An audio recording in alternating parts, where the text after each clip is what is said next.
Football, the beautiful game. It's coming home, lads, is it? Who knows? All I do know is that football fever is currently raging across Europe as the Euros, that once every 4-year continental football competition, takes Germany by storm.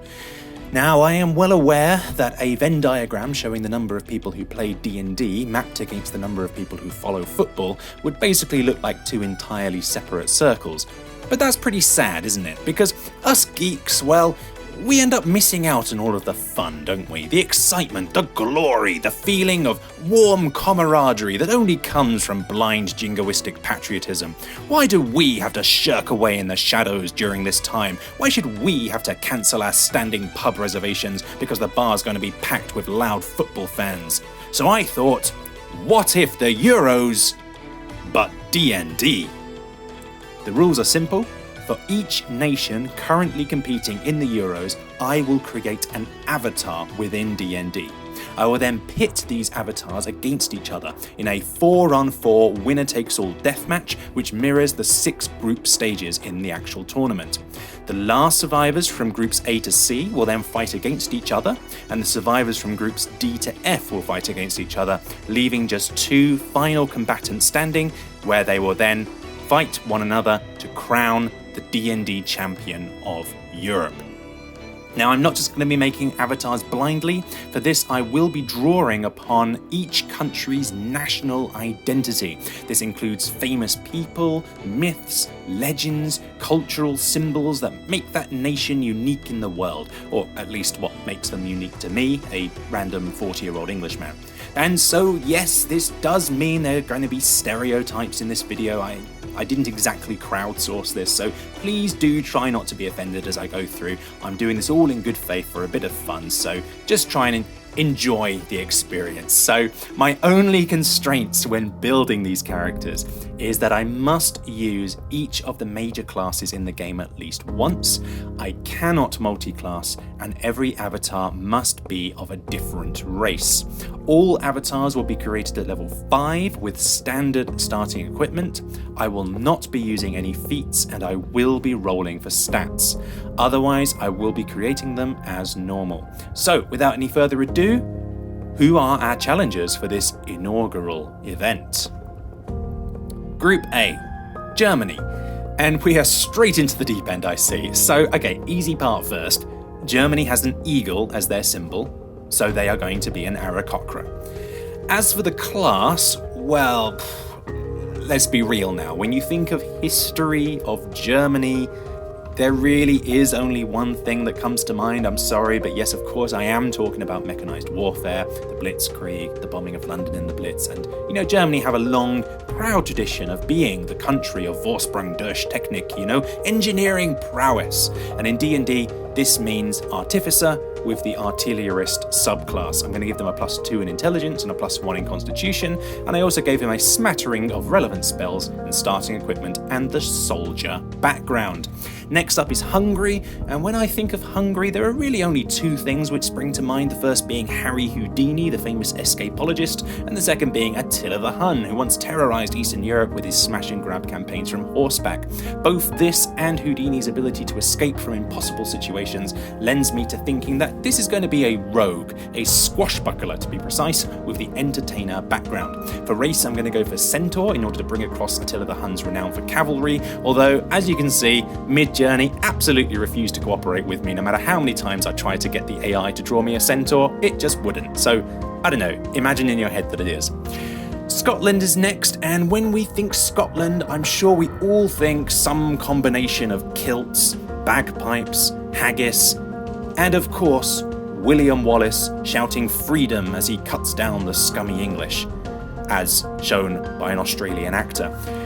You might also think about things like the Loch Ness Monster, mermaids, selkies, all kinds of fantastical sea creatures, which lends us to making our avatar a sea creature also.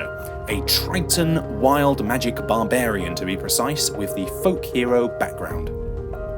Finally, for Group A, we have Switzerland, a country famous for the beauty of its Alps and the famous neutrality of its people. And when I think of beautiful nature and non-hostility, my mind goes straight to the non-aggressive hippies of the D&D world, that being druids. So for the race, I've gone with Kenku because, well... In Switzerland, they had brotherly love. They had 500 years of democracy and peace. And what did that produce? The cuckoo clock. Group B now, and we are straight in with probably the hardest nation for me to create on this entire list, that being Albania. So apologies to anyone watching from Albania, but literally the only thing I know about your country is that it's where Mother Teresa is from, and thus we have your avatar, a Peace Domain cleric with the hermit background and the halfling race, because she was quite small. Moving on. Next, Croatia, which is an interesting one. You know, there's lots of ways I could have taken this, but in the end, I decided to lean heavily into Croatia's rich history of oral storytelling. Croatia is full of stories about fey creatures of the woods, Slavic pagan mythology from pre-Christian times, and thus we have our race, that being fairy, and we have our class, that being the fey patron warlock. Italy is next, and this is another easy one for me. Italy is, of course, the home of both the Roman Empire and the Vatican Church. Combine the two together and you have an Aasimar Battlemaster fighter with the gladiator background. I did consider making them a cleric instead, but since we already have a cleric in this group in the form of Albania, I decided to go with a different class instead. And finally, Spain. Country of flamenco dancing, tapas, English hooligans on the southern coast, and of course, bullfighting. It's also the home of Don Quixote, that famous novel about a clueless knight who foolishly tries to follow a set of noble creeds from a bygone era that no one believes in anymore. Noble creeds, of course, means paladin, bygone era means oath of the ancients, and bullfighting means minotaur. The background is knight. Group C, and let's go a little faster now, you get the drill. Denmark means Vikings, Vikings means barbarian, path of the totem warrior. We'll make him a Goliath with an outlander background, job done, let's move on. England, 3 lions on a shirt, Britain rules the waves, the Crusades, King Arthur, Churchill, and he'll fight them on the beaches.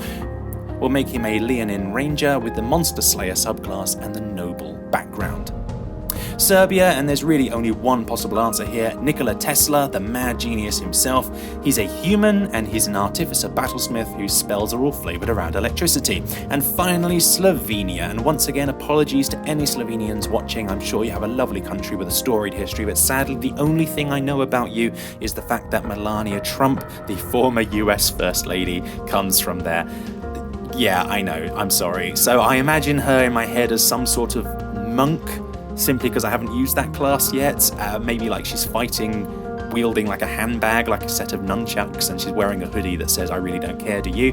Unfortunately, try as I might, I could not get any AI art tool to generate me a picture of Melania Trump, Nikola Tesla, Mother Teresa. Apparently these people are all fair game, but create a picture of some random rich lady and no, AI refuses. So yeah, AI's weird sometimes. But just for that, AI, just for that, I'm going to make her race half orc because I am petty and mean. And hey, this is my list. Group D, Austria. And when you think Austria, your mind goes straight to 2 of probably the most famous people of all time, Albert Einstein and Wolfgang Amadeus Mozart. Either way, they are absolute wizards with a sage background. The race is half-elf because I've already used human. Let's move on. Next we have France, country of culture, elegance, art, a long storied history, and a somewhat deserved reputation among the world for snobbery and arrogance. Well, if that doesn't say elf to you, then nothing will. France is absolutely a high elf, and to represent all of that art and culture, we will make them a College of Creation bard. Netherlands next, and well, you could go on all day about Netherlands and their windmills and their tulips and their clogs, but if you ask me, the thing that makes this country truly unique is the fact that it is literally below sea level, it has a coastline, and yet it is still somehow not submerged, despite rising sea levels. Plus, despite having a total land area roughly equivalent to some cities, they are one of the major agricultural powers in the whole of Europe. Sorcerers, the lot of them, and we will make them a turtle to represent the fact that they should be underwater, but to make him a bit more Dutch, we will make him look like Vincent van Gogh. And finally, Poland. Poland, who has spent the last several hundred years being assailed from all directions by their neighbours. Poland, who weren't even a country for a couple of hundred years, instead divided between 3 other European superpowers. Then they gain independence, they get attacked by the Nazis, they get attacked by the USSR, and yet despite all of this, the Polish people survived, their language and their culture survived, and if that doesn't say fighter, nothing will. We will make them a Psy warrior because of their boneheaded stubbornness, and we'll make them dwarves due to the massive mining industry in the country. Group E brings us Belgium, and I don't know about you, but besides chocolate, the best thing to have ever come out of this country are probably comic books. Things like the Smurfs and Tintin, they're all from Belgium. It's quite surprising, really. There's loads of them. So yeah, let's combine those two together. To represent the Smurfs, we'll make him a gnome, and to represent Tintin, we will make him an inquisitive rogue.